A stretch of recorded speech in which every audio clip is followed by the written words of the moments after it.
Hi යාළුවනේ කොහොමද ඔයාලට? අද මම රිවිව් කරන්න යන්නේ මේ දවස්වල ගොඩක් ජනප්‍රිය බොඩි ලෝෂන් 4ක් ගැන. මේ තමයි කෝජික් බොඩි ලෝෂන් එක. මුලින්ම බලමු කෝජික් බොඩි ලෝෂන් එක ගැන. මේකේ බොටල් ඩිසයින් එක බැලුවම පම්ප් බොටල් එකක් නිසා භාවිතා කරන්න හරිම පහසුයි. ප්‍රමාණයත් ලොකුයි. ටෙක්ස්චර් එකත් ටිකක් ක්‍රීමි පැත්තට තියෙනවා.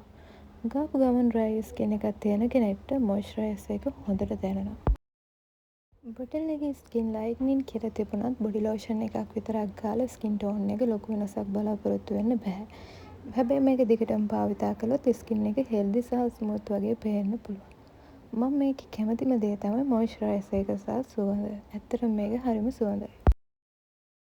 මේ තියෙන්නේ intimate extra whitening body lotion එක. දැන් බලමු ඉන්ටිමේට් බොඩි ලෝෂන් එක ගැන. මේකත් වයිට්නින් කියලා මාකට් කරන ප්‍රොඩක්ට් එකක්. බොටල් එක ලොකු වගේම ටෙක්ස්චර් එකත් කෝජෙක් එකට වඩා ලයිට්. ගාපු ගමන් ඉක්මනින්ම ස්කින් එකට ඇබ්සෝබ් වෙනවා. ස්ටිකි ෆීලින් එක ගොඩක් අඩුයි. දවල්ටත් ඔයාලට මේක යූස් කරන්න පුළුවන්. සුවඳත් හොඳයි. මේ තියෙන වැස්ලින් හෙල්දි බ්‍රයිට්. මේකේ තියෙන නයිසනමයිඩ් සහ විටමින් ස්කින් බ්‍රයිට්නින් එකට ගොඩක් උදව් වෙන්න පුළුවන්. ටෙක්ස්චර් එක ගොඩාක් ස්මූත්. සමේ ඩ්‍රයි ෆීලින් එක ගොඩාක් අඩු වෙනවා.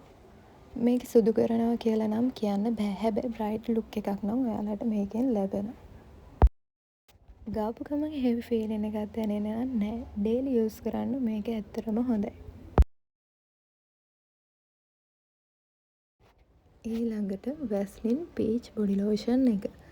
මේක අර තුන තරම්ම රිසල්ට් නැහැ. මේකේ ගොඩක් තියෙන්නේ සුවඳ විතරයි.